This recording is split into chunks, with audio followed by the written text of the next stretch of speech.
തുടർച്ചയായി 6-ാം ദിവസവും ഇറാനിൽ അമേരിക്കയുടെ കടുത്ത ആക്രമണം തുടരുകയാണ്. ബന്ദർ അബ്ബാസ് നഗരത്തിലെ പവർ പ്ലാന്റുകളും റെയിൽവേ സ്റ്റേഷനുകളും പാലങ്ങളും അമേരിക്ക തകർത്തു. 7 പേർ മരിച്ചു എന്നുള്ളതാണ് അതിനിർണായകമായ വിവരം. 9 പേർക്ക് പരിക്കേറ്റു. ഇറാൻ ബഹ്റിനിലും കുവൈറ്റിലും പ്രത്യാക്രമണങ്ങൾ നടത്തി. ഖത്തറിൽ മിസൈൽ അവശിഷ്ടം വീണ് ഒരു കുഞ്ഞിന് പരിക്കേറ്റു എന്നുള്ള ഒരു വിവരം കൂടി പുറത്തു വരുന്നുണ്ട്. ഹോർമുസ് കടലിടുക്ക് യുദ്ധത്തിന് മുൻപുള്ള സ്ഥിതിയിലേക്ക് മടങ്ങില്ലെന്ന് ഇറാന്റെ വെല്ലുവിളിയും പ്രധാനമാണ്. ഇതിനിടെ ഇറാനുമായുള്ള യുഎസിന്റെ സമാധാന ശ്രമങ്ങൾ പരാജയപ്പെടുത്തിയത് ഇസ്രയേലാണെന്ന് JD വാൻസ് കുറ്റപ്പെടുത്തി. അത് വളരെ പ്രധാനമാണ്. അജയ് സുധാ ബിജു വിവരങ്ങളുമായി ചേരുന്നു. അജയ്, കടുത്ത ആക്രമണം തുടരുന്നു പശ്ചിമേഷ്യയിൽ. ഇറാന്റെ പ്രത്യാക്രമണം നേരത്തെ പറഞ്ഞതുപോലെ ഗൾഫ് രാജ്യങ്ങളിലാണ്. തുടർച്ചയായ 6-ാം ദിവസമാണ്. എന്താണ് സംഭവിക്കുന്നത്? ഹോർമുസിലേക്ക് കേന്ദ്രീകരിക്കുകയാണ് ഇപ്പോൾ ഇരുപക്ഷങ്ങളുടെയും കുറ്റപ്പെടുത്തലുകൾ. രഞ്ജിത്ത്, പശ്ചിമേഷ്യയിൽ ഒരു തരത്തിലും ആശ്വാസത്തിന് വകയില്ല. ശക്തമായിട്ടുള്ള ആക്രമണം തന്നെ 6-ാം ദിവസവും അമേരിക്ക നടത്തിക്കൊണ്ടിരിക്കുകയാണ്. ഇപ്പോൾ 6-ാം ദിവസത്തെ ആക്രമണം താൽക്കാലികമായി അവസാനിപ്പിച്ചു എന്നാണ് US സെൻട്രൽ കമാൻഡ് അവരുടെ എക്സ്പോസ്റ്റിലൂടെ വ്യക്തമാക്കിയിട്ടുള്ളത്. പക്ഷേ ഈ സമയം കൊണ്ട് തന്നെ ഇറാനിൽ കനത്ത നാശനഷ്ടം വിതയ്ക്കാൻ അമേരിക്കയ്ക്ക് സാധിച്ചിട്ടുണ്ട്. പ്രധാനപ്പെട്ട ആക്രമണം നടന്നത് ബന്ദർ അബ്ബാസ് എന്ന് പറയുന്ന നഗരത്തിലാണ്. ഇവിടെയുള്ള ഒരു റെയിൽവേ സ്റ്റേഷൻ, ഒരു പാലം, അതുപോലെ തന്നെ പല പവർ പ്ലാന്റുകൾ എന്നിവ തകർക്കപ്പെട്ടു എന്നാണ് വിവരം. ബന്ദർ ഇ ഖാമിർ എന്ന് പറയുന്ന ഒരു പാലം പൂർണ്ണമായിട്ട് തകർന്നു വീണിട്ടുണ്ട്. ഈ ആക്രമണത്തിൽ 7 പേർ കൊല്ലപ്പെട്ടു. 9 പേരിലധികം ആളുകൾക്ക് പരിക്കേറ്റതായിട്ടും റിപ്പോർട്ടുകളുണ്ട്. കഴിഞ്ഞ ദിവസം ഇറാനിലെ ആരോഗ്യ മന്ത്രാലയം 30-ലധികം പേരുടെ മരണം ഔദ്യോഗികമായി തന്നെ സ്ഥിരീകരിച്ചിട്ടുണ്ട്.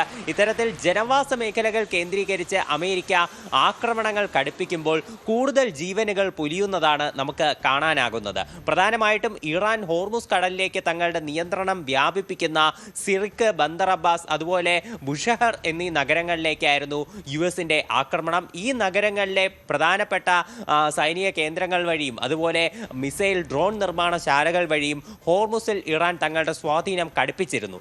ഇതിലൂടെ, ഈ ആക്രമണങ്ങളിലൂടെ ഹോർമുസിൽ അമേരിക്ക തങ്ങളുടെ ഉപരോധം കൂടുതൽ കടുപ്പിക്കുകയാണ് ചെയ്യുന്നത്. ഇത്തരത്തിൽ ഹോർമുസിന് വേണ്ടി അമേരിക്കയും ഇറാനും പരസ്പരം വടംവലി കൂടുന്നത് കാരണം ഇപ്പോൾ ക്രൂഡ് ഓയിൽ വിലയിലും മാറ്റമുണ്ട്. കഴിഞ്ഞ ദിവസം ഉണ്ടായിരുന്ന നിലയിൽ നിന്ന് ഇപ്പോൾ $1 കൂടി $85 പെർ ബാരൽ എന്നുള്ള നിലവാരത്തിലേക്ക് ബ്രന്റ് ക്രൂഡ് ഓയിലിന്റെ വില ഉയർന്നിട്ടുണ്ട് എന്നുള്ള ഒരു വിവരം കൂടിയുണ്ട്. അതുപോലെ ഇറാൻ പ്രത്യാക്രമണമായിട്ട് കുവൈറ്റിലേക്കും ബഹ്റൈനിലേക്കും ശക്തമായിട്ടുള്ള ആക്രമണം നടത്തിയിട്ടുണ്ട്. ബഹ്റൈനിൽ യുഎസിന്റെ ഒരു എയർക്രാഫ്റ്റ് തകർന്നു എന്ന് IRGC അവകാശപ്പെടുന്നുണ്ട്. അതുപോലെ ഖത്തറിലും ഇപ്പോൾ ഏറ്റവും പുതുതായിട്ട് ആക്രമണങ്ങൾ റിപ്പോർട്ട് ചെയ്തിട്ടുണ്ട്. ഖത്തറിലേക്ക് നിരവധി മിസൈലുകളാണ് ഇറാൻ തൊടുത്തുവിട്ടത്. ഖത്തറിന്റെ ആഭ്യന്തര മന്ത്രാലയം ഇപ്പോഴും മിസൈലുകളെ ഇന്റർസെപ്റ്റ് ചെയ്യുന്നു എന്നുള്ള ഒരു വാർത്താക്കുറിപ്പ് പുറത്തിറക്കി. അതുപോലെ മിസൈൽ അവശിഷ്ടം വീണ് അവിടെ ഒരു കൊച്ചു കുഞ്ഞിന് പരിക്കേറ്റതായിട്ടും അവിടെ നിന്നുള്ള വാർത്തകൾ പുറത്തു വരുന്നുണ്ട്. ഇത്തരത്തിൽ ഗൾഫ് രാജ്യങ്ങളെയും ലക്ഷ്യമിട്ടുകൊണ്ടാണ് ഇറാൻ ആക്രമണം നടത്തുന്നത്. കഴിഞ്ഞ ദിവസം ഇറാനിലെ ഒരു സൈനിക വക്താവ് തന്നെ സ്ഥിരീകരിച്ച കാര്യമാണ്, അമേരിക്ക ഇറാന് നേരെ ആക്രമണം നടത്തിയാൽ പശ്ചിമേഷ്യയിലെ എല്ലാ അടിസ്ഥാന സൗകര്യങ്ങളെയും ലക്ഷ്യം വെച്ച് തങ്ങൾ ആക്രമണം നടത്തും എന്നുള്ളത്.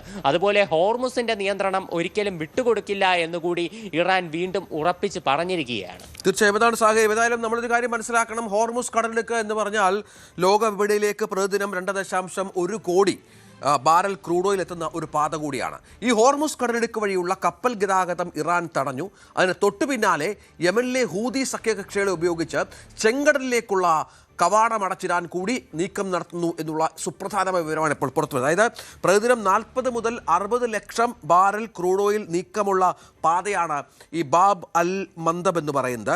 യമനെയും ജിബൂട്ടിയെയും വേർതിരിക്കുന്ന 18 മൈൽ വീതിയുള്ള പാതയാണ് ഇവിടെ.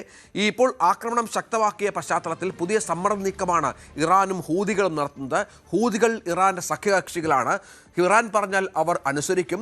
ചെങ്കടലിലെ എണ്ണക്കടത്തിൻ്റെ പ്രധാന പാതയായ ബാബ് അൽ മന്ദബ്, അത് നേരിട്ടുള്ള നിയന്ത്രണം ഇറാനില്ല. അതുകൊണ്ട് തന്നെ ഹൂതികളെ ഉപയോഗിച്ച് അത് തടയാനാണ് ഇപ്പോൾ അവർ ആവശ്യപ്പെട്ടിരിക്കുന്നത്. എണ്ണവാതക വിതരണത്തിൽ ഈ പാതയ്ക്ക് വലിയ പ്രാധാന്യമുണ്ട്.